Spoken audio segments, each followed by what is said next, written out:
I started on Valentine's Day in 2012, so about 5 years. Wow. But that was just doing work experience. I wasn't actually employed by you at that time. Why were you on Centrelink? Because I had an arts degree from Deakin Uni that I couldn't really use to get a job. So when you went to school, you did your VCE? Yes. What sort of score did you get? 91.55. Jesus. Book smart, but not street smart. And Do you know what I love about you, Annie? I'm street smart, but not book smart. Book smart. yeah, no, I mean, you ace the tests, but then when you get out into the workforce, you can't really do anything just because you know trigonometry formulas. So that wasn't very practical, and I couldn't even pass DG Maths. you're running $1 billion business. It's not billion. Million? Do you want to talk about mental health or not? What would you like to know? You struggle from mental health issues. I do too. Yeah. How big an impact has that played on your life? I've been suffering from depression since I was a teenager, so probably 14 or 15. Yep. I'm 28 now, so that's been a long time. Yep. You're also a self-harmer? Yes, Yep. I've also been self-harming for most of my life. And a form of release? Yeah, exactly. I asked this, you know what I used to do, this was my job for a long time. So. Yes, social worker. Yep. Yeah. Or social, drug and alcohol specific, Mm-hmm. that I work with. Do you think that employment for you, having purpose brought to your day and having responsibility has helped you with your mental health issues? I joked around before saying that work was my reason to live, and I know people laughed at that I said that sarcastically so that people would take it as a joke, but it's actually true. I hate the holidays because I just lie in bed not having anything to really motivate me to get up. So having a full-time job gives me something, you know, that I can wake up and know, yes, I've got something to do, something where I have value, and I can actually make a worthwhile contribution instead of, you know, being the worthless piece of shit that I feel that I am. And everyone at work is always very positive and says that I'm amazing and helpful. And that doesn't really help my self-esteem because I don't really believe it, but it's good to have somewhere to go where I know that I'm productive, and yeah.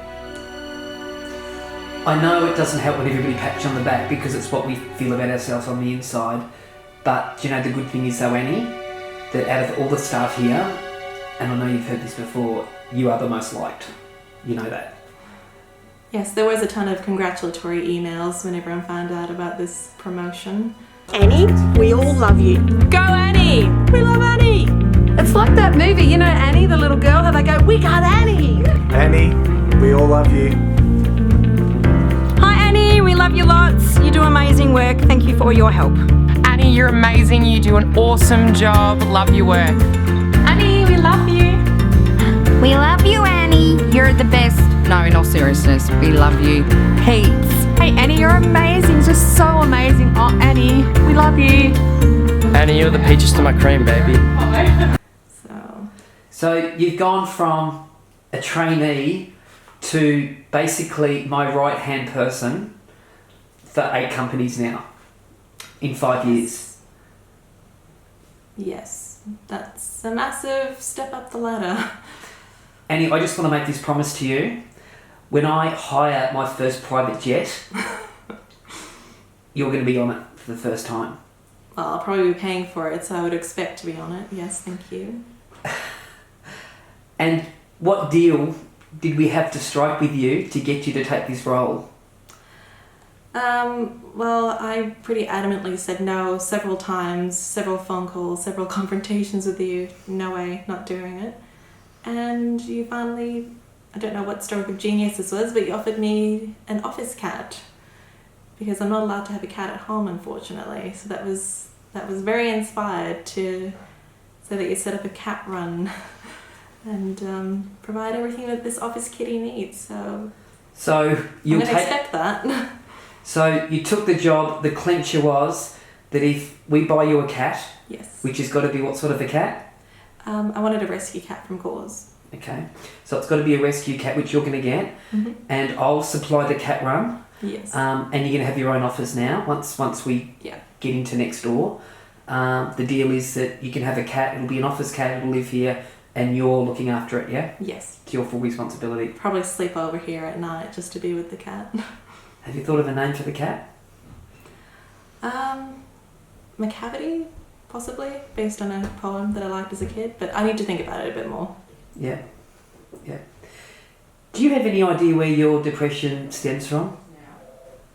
Do you see it as clinical depression? Yeah, I'm on antidepressants, Yeah. so to help manage it. Yeah. No, just ever since I was a teenager, I've just struggled with, I don't know, not feeling worthwhile, just thinking everyone would be better off if I was dead, thinking that there's nothing really there's no purpose in life, and I don't have a reason to wake up in the morning. And, you know, my parents love me, but I sort of feel like I haven't really made a mark on anyone else. But you have. So You have on this business. Well, maybe your purpose in life is to make us all millionaires. yes, my purpose in life was to get to this point, to be the finance manager for Hazewinkle. Well, we trust you implicitly. Like, you know, I don't trust really anyone. Yes. And we trust you. Me and Michelle trust you implicitly. We know you're as honest as they come. So you're over the top. I just worry that you're putting too much faith in me and then I'm going to let you all down. So that's something I think about at night now. Annie, can I just tell you what is not quite right, in a good way, is, we won't mention any names, but let's just say that when one of the financial controllers left here, they hadn't even officially left. I think they'd gone to have a coffee just to gather their thoughts before they resigned. They actually went back to their desk and they just stood there and they actually realised that being totally locked out of every system. Who did that? That was me. And why did you do that? Because I didn't want them to be able to do anything to the business. So even though they hadn't been terminated yet, they hadn't resigned or anything like that, you took it upon yourself, asking no one, you just went to their computer and totally locked them out of Hazewinkle in every area, is that correct? Well, as far as I knew, they walked out and I didn't think they were coming back, so you don't know what people are going to do in that mind frame, so yes. I made sure their password was changed so that they couldn't get in or do anything. I did think afterwards I probably should have checked with you guys first, but yeah, my first instinct was just make sure they can't touch anything. Annie, that's why you're the finance manager and that's why we love you. Because I'm a cold bitch, I believe you said at the time. Never been called that in such a flattering manner. How scared were you when you started here as a work experience person? On a scale of 1 to 10, of 10 being you're ready to walk out at any moment and 1 feeling totally relaxed, you're walking around in a bikini. I was a 10. I was sitting outside in the car with Kathy Barrow, who was she was running the course, the resume course from Centrelink. Can you just stop there for a second? Lisa! Oh, Jesus! Lisa, I'm trying to run an interview here. Do you think you keep it down? Sorry. So Kathy Barrow... So you're in your car, hyperventilating? I was in her car because she drove me. She made me come. So she made you come to the work experience? Yep. You were shitting yourself? Sitting out there saying, I hate you, Kathy. Why are you making me do this? So she was your Centrelink worker? Yeah. Trying to help you get a job? Yes. And I... completely terrified. Didn't want to walk into the building. What were you scared of? The responsibility and being a failure. Just the same old thing that I've always had issues with. So did you think you'd be embarrassed by, like, you'd get caught out or that you wouldn't be able to do the job? Imposter syndrome, I think. Everyone always tells me that I'm smart enough to do anything, and I never feel like that's true, and that I'm going to ruin everything and then, be mortified. What failure have you seen with, say, the financial controllers and people that are above you, so to speak? What consistently have you seen that hasn't worked? Or what? And be honest. I think personality conflicts with the directors probably was a major contributor. Yeah. Not me, director, the other directors. the male director of the business, I would say. Yeah. Okay, we'll move on from there.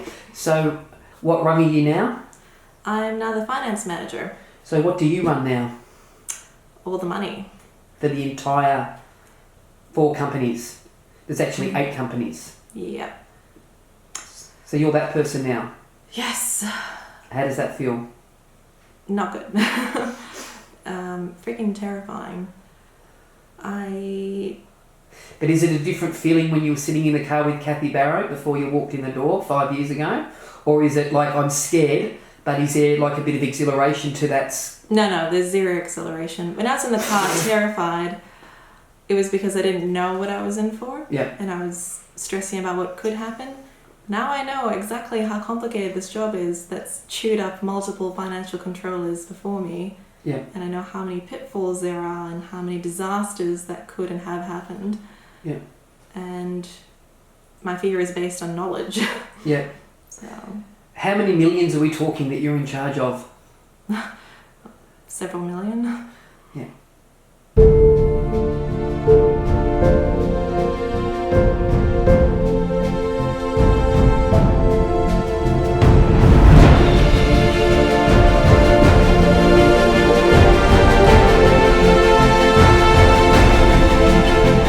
My name's Daniel Hayes. Thanks for watching $1 Million Bogan Australia. So make sure you click the button right here.